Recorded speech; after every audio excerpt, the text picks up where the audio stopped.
Welcome back to SNL. I'm your host, Mr. Goop. Let's give a warm welcome to Wilhelm Wundt, the founder of psychology.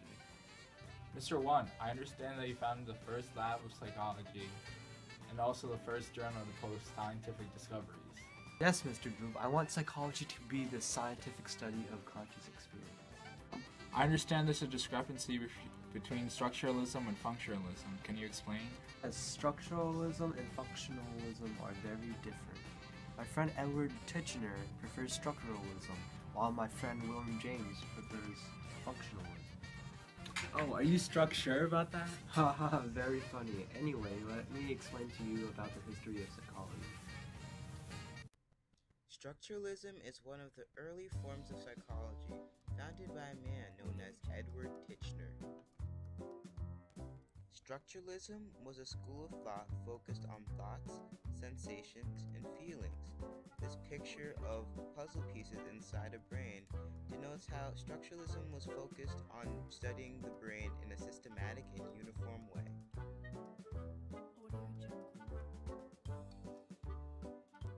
Functionalism was another early school of psychology, made by a man known as William James. This picture of a moving ball represents functionalism because, unlike how structuralism is uniform and orderly, functionalism is trying to understand psychology through the purpose and meaning of mind and behavior. Also, just how math problems can be applied to life, functionalism paved the way for applied psychology. Behaviorism is another school of psychology founded in 1913 by John Watson. This school of thought states that psychologists should not study conscious experience. They should only study observable behavior, as these are more easily measured. Psychoanalysis, created around 1900, was founded by Sigmund Freud. Psychoanalysis is a school of thought centered around the unconscious mind. Although humans are aware of various emotions that they experience, many of these are hidden from one's consciousness. And those are some schools of thought. Oh, that was a nice animation. Thanks, fam! I understand that you had the first psychology lab. Can you explain the procedure behind your experiments? First thing I do is formulate a testable hypothesis. I clearly define this in my operational definition. Hold your horses there, buddy. What is an operational definition? Well, my good friend, an operational definition describes the actions and operations that will be used to measure and control a variable. Oh, okay, gotcha. What do you do next? Then I select a research method. There are many ways to conduct research, including surveys, naturalistic observations, case studies, and experiments. Can you explain each of those? Sure, buddy. Okay, so surveys make it easier to collect large amounts of data, but self-reported data causes error due to social desirability. Naturalistic observation is that the conditions are more realistic. However, reactivity, which is when a subject's behavior is altered by presence of an observer, occurs in naturalistic observation. Case studies are good for determining the cause of a psychological disorder and the efficiency of therapeutic treatment, but they can't generalize results. Experiments are good for drawing conclusions from cause and effects relationships within the experiment, but they are artificially created and are never exactly in real life. That must yield a lot of results. How do you comprehend all of this? Statistics help take a large chunk of information and display it easily for the eye to see. Descriptive statistics help to organize and summarize the data, while inferential statistics interprets data and draws conclusions. Welcome to our special game, What Side Are You? Today we have Roger Sperry, who specializes in hemisphere specialization. Hi, my name is Roger Sperry, and I've received a Nobel Prize for my research in split brain patients. Usually people have more dominance on one side of the brain and the other, and these two sides of the brain also have their own functions. So let's find out what dominant you are, left brain or right brain. Question number 1, do you feel like you're a more logical person or a more creative person? I'm definitely more logical, not creative. Right. Question number 2, when you make a hard decision, do you choose what you feel is right in your heart or what you know is right? I pick what I know is right. Your brain is definitely stronger than your heart. And last one, question number 3. Are you a very flexible and unpredictable person, or are you more of a stable and consistent person? I'm more of a stable person. I like to live life in the slow lane. The results are in. Congratulations, you're a left brain person. Good to know. This means that you're good at tasks that involve logic, language, and analytic thinking. Good job. Thank you for that diagnosis. Speaking of the diagnosis, let's go to our next game, Check Up with Dr. Sperry. I gotta admit, Dr. Sperry, I'm kind of nervous for this checkup. I can tell because your sympathetic division is activated. Your pupils are dilated, your heart rate is increased, and it looks like you peed a little in your pants. Dr. Sperry, my wife says that there's something wrong with me. Can you check my brain? Sure, we can use an MRI. It uses magnetic fields to map out your brain activity. Let me do the scan. Alright, let me go look at the results. Well, I can see from your scan that all of your brain functions are normal, except I see some abnormalities in your temporal lobe. So, I have an idea. One solution is to lesion your temporal lobe. Lesioning involves destroying a part of the brain. So... Hello? How are you doing after your surgery? What? I can't hear you. Oh yeah, the temporal lobe controls auditory processing and has the primary auditory cortex, so if I lesion that, then you can't hear anything. What? Can you speak louder? Let's go to our next segment. Abhi, take it away.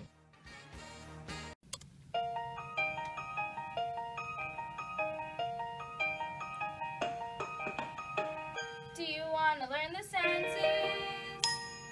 Come on, it's really fun. I never see you anymore because my vision's poor, my eyes are really bad.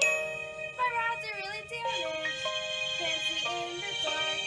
Come out into the light. So my lens can focus in the light.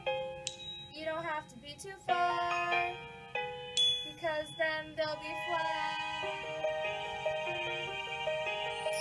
Now time for the auditory system. Are you sure? This is a lot of information.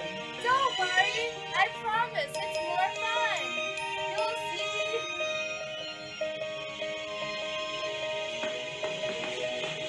Do you want to learn the oscillos? It consists of 3 parts. First you got the hammer, then the anvil, then the stirrup. Hang in there, Goop.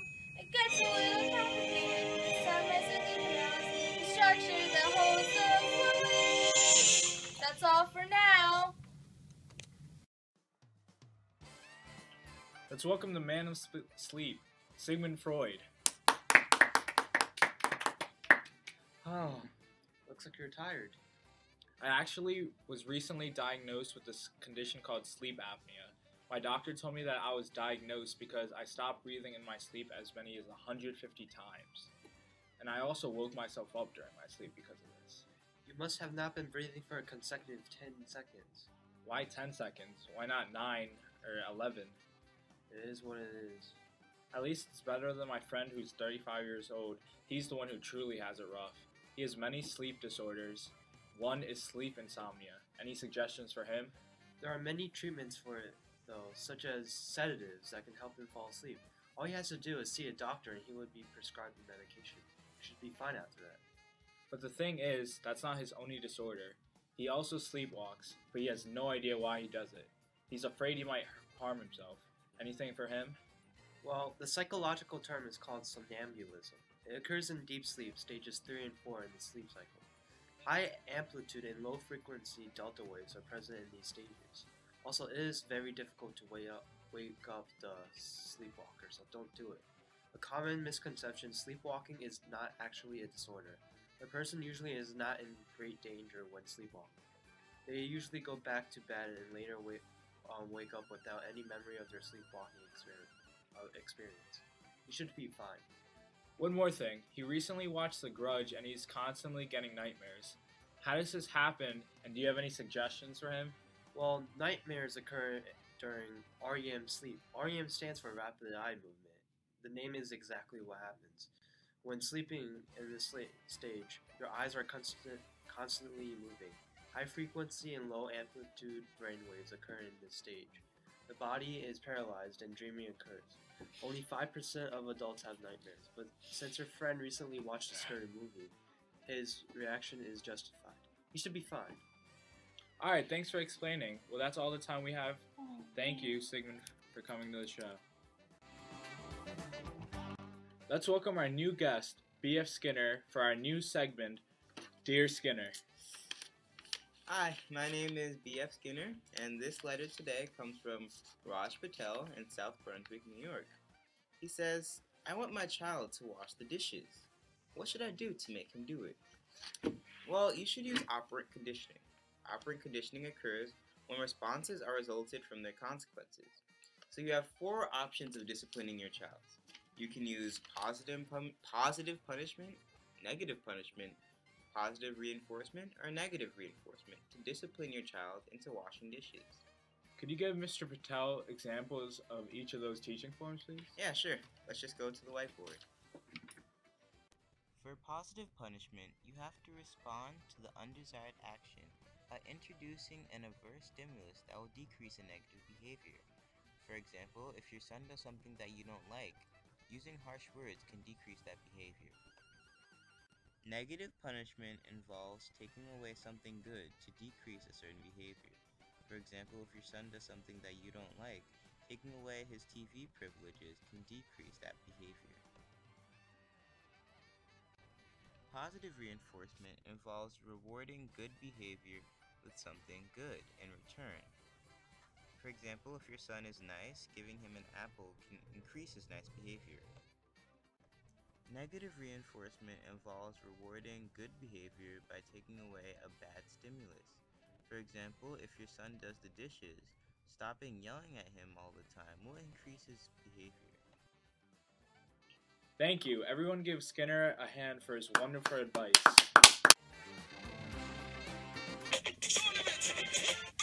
Let's learn about the primary caries. There are 5 different types. The sweet one has major receptors on the tip of your tongue. The salty, they're on the front and sides of your tongue. The sour, they're on the middle and sometimes the sides too. Then there is bitter, with receptors on the back. Don't forget your mommy, that's all for primary. Taste for the tongue. You can't forget olfactory. It's the only sense that doesn't go to the thalamus. It's independent. Take it from me.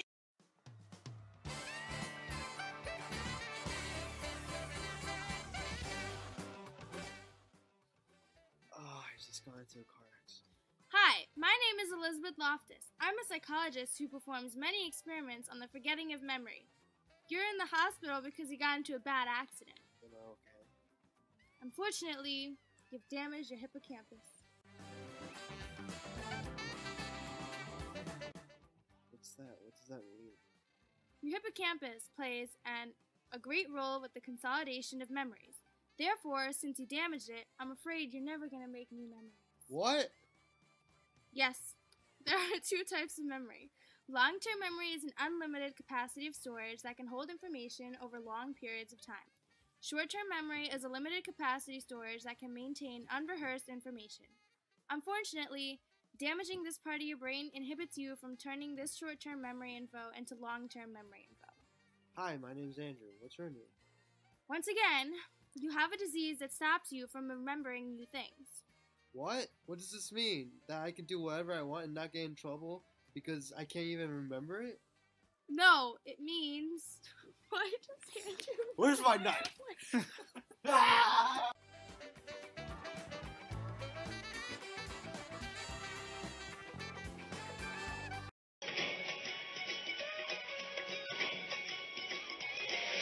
Language is broken up into many parts, phonemes, morphemes, syntax.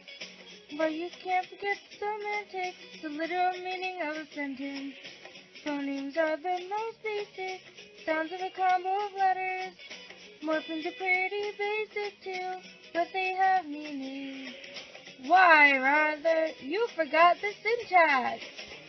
Oh, that's the rules of how language is supposed to be used. When you're under 2, you have great receptive vocab, but then you reach 2, you begin to use sample sounds. Instead of saying words, it's under 2.